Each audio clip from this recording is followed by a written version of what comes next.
Les danses relationnelles en imago, c'est tous ces schémas qu'on rejoue en boucle dans la relation, surtout dans la relation de couple. Tous ces schémas qui en fait font qu'on a envie d'aller guérir des blessures d'enfance et sur lesquelles notre partenaire va appuyer sur un bouton rouge en permanence jusqu'à ce qu'on arrive en fait à en prendre soin à deux. Et en prendre soin à deux, ça veut dire d'être capable d'aller dans la vulnérabilité et de mettre en lumière, quand tu m'appuies sur ce bouton, ça génère tel comportement. Et ça génère telle réaction ou réactivité ou telle tristesse, tel sentiment de rejet ou d'abandon chez moi. Et quand en fait les deux personnes arrivent à mettre en lumière ça ensemble, au bout d'un moment, elles peuvent baisser la garde et décider de faire des stretching imago, de faire des efforts où on va essayer de prendre soin de ça chez l'autre de manière différente. Bien évidemment, quand on se choisit en miroir. Ça signifie que la seule chose dont l'autre a besoin, c'est la chose que j'ai le plus de mal à donner. Parce que je me suis construit dans mon enfance, dans mon adolescence et même parfois dans le jeune âge adulte avec une défense qui était complètement inversée à ça. Ça veut dire que si l'autre a besoin d'encouragement et que moi j'ai jamais été encouragée, je vais avoir du mal à le donner. Et puis, ce qui va se passer, c'est qu'en fait, quelle que soit la réactivité, la colère, la tristesse, le sentiment d'abandon, les conflits, c'est une réaction à la peur de perdre le lien. C'est-à-dire qu'au fond, quand on est dans une connexion avec une personne particulière, on n'a pas envie de sentir la perte de cette connexion. On a envie de sentir que cette connexion, elle est en train de se renforcer, qu'elle est en train de grandir, que la confiance est en train de croître dans cette relation des deux côtés. On a un profond désir en fait d'être accueilli dans nos blessures et un profond désir de trouver un équilibre et un profond désir de se sentir aimé, compris, considéré, accompagné dans ce chemin. Et du coup, dès que l'autre vient appuyer sur un bouton où ça fait sentir autre chose que ça réagit. Et en fait, quand on a peur de perdre l'autre, on va poursuivre ou on va se mettre en retrait. Ça dépend du costume de survie qu'on a construit. En général, si vous êtes les personnes qui écoutez ce genre de vidéos, vous êtes plutôt les poursuiveurs. Pas toujours. Mais il faut imaginer que dans l'exemple que je vais vous donner, c'est soit on poursuit, soit on rejette encore plus. Quand on rejette encore plus, c'est parce qu'on a peur de l'abandon. Ça veut dire que si j'arrête de rejeter l'autre, je prends le risque de l'interdépendance du lien et je prends le risque d'être dépendant. Mais quand j'ai grandi, j'avais intégré précédemment dans mon histoire que c'était tellement dangereux d'être dépendant, soit parce que j'avais un parent étouffant, soit parce que quand je demandais du lien, j'étais rejetée en permanence, que du coup, même adulte, j'ai du mal à m'abandonner à ça. Et inconsciemment, je vais essayer de rationaliser, de trouver des explications cohérentes, de la logique à travers le mental, mais en fait, c'est à un autre plan que ça se passe.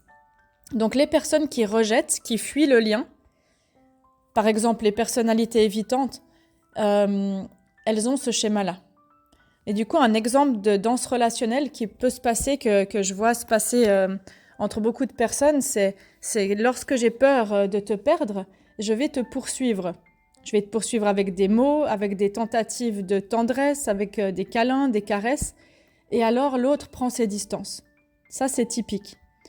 Quand je perçois qu'il n'y a plus de sécurité dans le lien parce que tu me fermes la porte et que tu prends tes distances, je ressens cette fragilité de notre lien et ça me fait revivre quelque chose de tellement violent que je doute de ton amour, de ta présence et j'anticipe un abandon.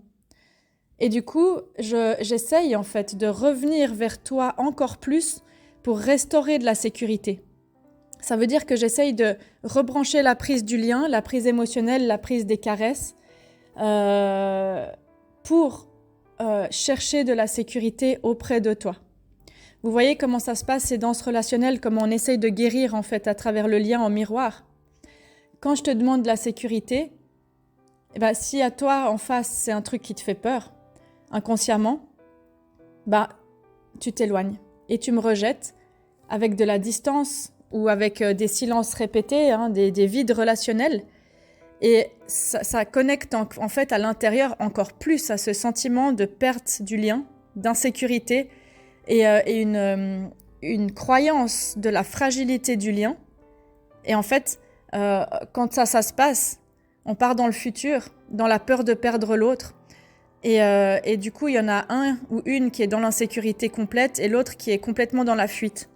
Et en fait, c'est des cercles vicieux, ces danses relationnelles qui se reproduisent en boucle, mais qui peuvent être des cercles vertueux, qui sont des potentiels de croissance magnifiques, qui sont des potentiels de croissance parce que si vous mettez de la conscience à deux là-dessus, vous pouvez apprendre à les couper.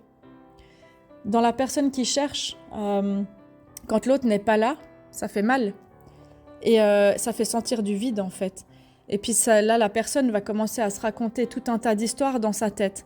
Elle se raconte des histoires qu'en fait l'autre l'aime pas, que l'autre le ou la considère pas, la voit pas, qu'on compte pas pour l'autre, que l'autre s'en fiche si la relation elle s'arrête là, qu'en fait il y avait pas de réelle connexion. Mais dans la réalité, quand ce schéma-là il est pas mis en conscience, il n'y a pas de réelle connexion vulnérable. On n'a pas été à un niveau plus profond de la relation pour réellement réussir à sentir le lien.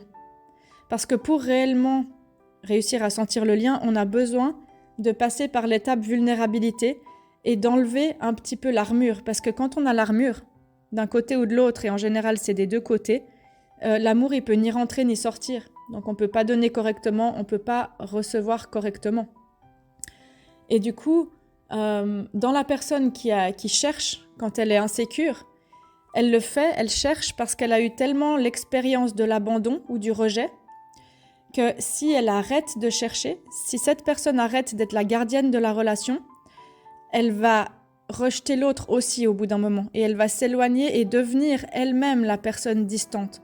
Donc en fait, elle essaye par tous les moyens de mettre de l'énergie au service de cette relation pour ne pas ressentir le vide relationnel et ce lien qui est rompu. Parce que si elle le fait, les deux personnes sont distantes et il ne se passe plus rien en fait. Le lien, il n'est plus alimenté. Et du coup, cette personne, si elle met ça en lumière, elle sait que ça vient de son enfance, qu'elle peut dépasser ses peurs et qu'elle peut travailler ça sur elle avec des techniques thérapeutiques, de l'enfant intérieur, de la psychothérapie, de revenir dans le corps, dans les sensations, les émotions, la présence corporelle, pour comprendre en fait que les deux réactions respectives racontent une histoire de notre insécurité, une histoire de la façon dont on a appris à réguler ses émotions. Par exemple, un enfant, avant 3 ans, il n'arrive pas à réguler ses émotions par lui-même. Du coup, quand il y a un adulte qui ne l'aide pas à réguler ses émotions, parce qu'il lui fait sentir que ses émotions peuvent pas et ses besoins ne peuvent pas être nourris ou qu'elles ne peuvent pas être entendues, il va mettre un costume de survie. Mais du coup, ça donne des adultes qui réagissent à travers la peur, en fait. À travers la peur et pas à travers l'amour. Et du coup, quand je fais ce travail sur moi, je vais prendre conscience que le comportement de l'autre, il ne va pas dépendre forcément de combien l'autre nous aime, mais de ce que l'autre peut offrir.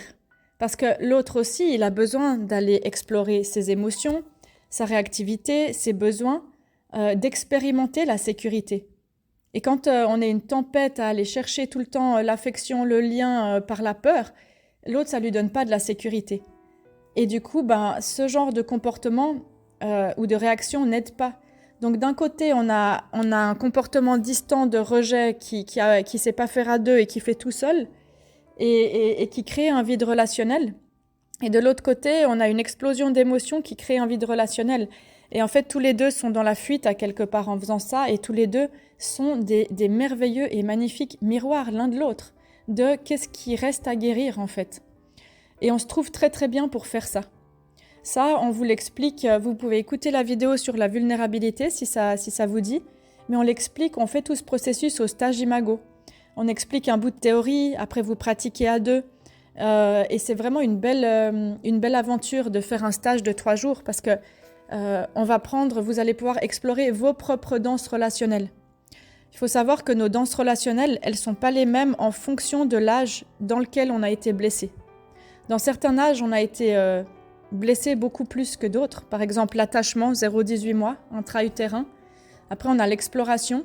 C'est qui suis-je sans toi? Je sais que tu es là, ma base de sécurité, mais je peux explorer le monde sans toi.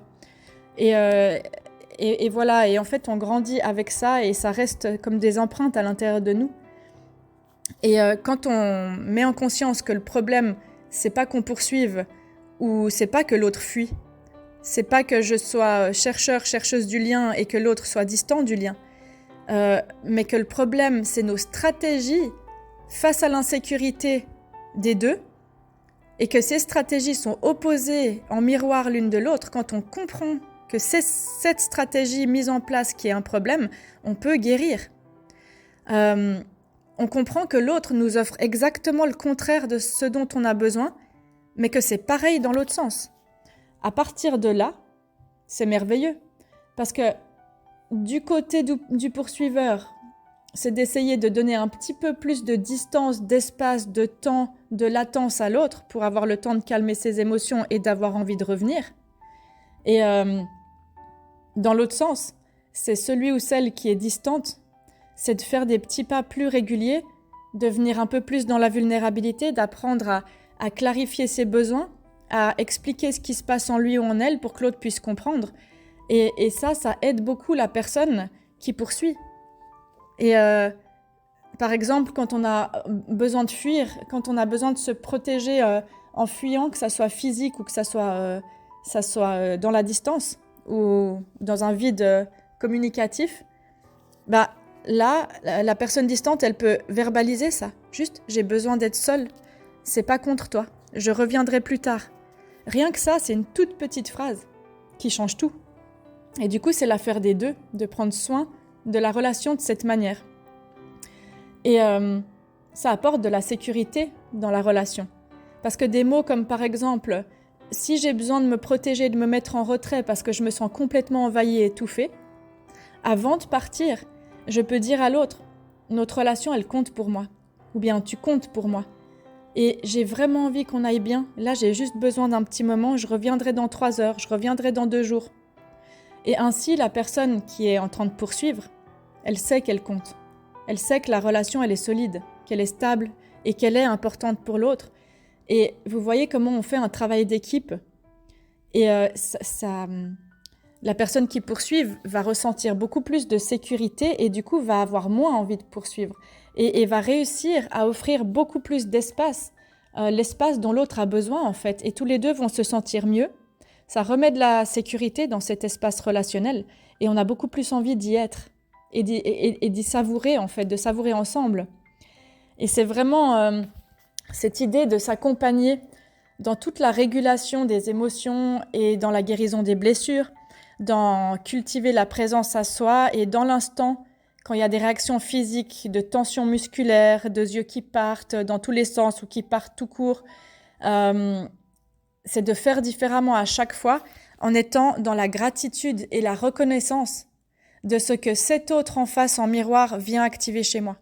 C'est toi que j'ai choisi tellement bien pour venir me faire travailler ça. Et moi, tu m'as tellement bien choisi pour venir pour que je te fasse travailler ça. Et on veille tous les deux à ce que ce lien il soit plus sûr, il soit plus safe. Parce que c'est ce que recherchent tous les deux au fond.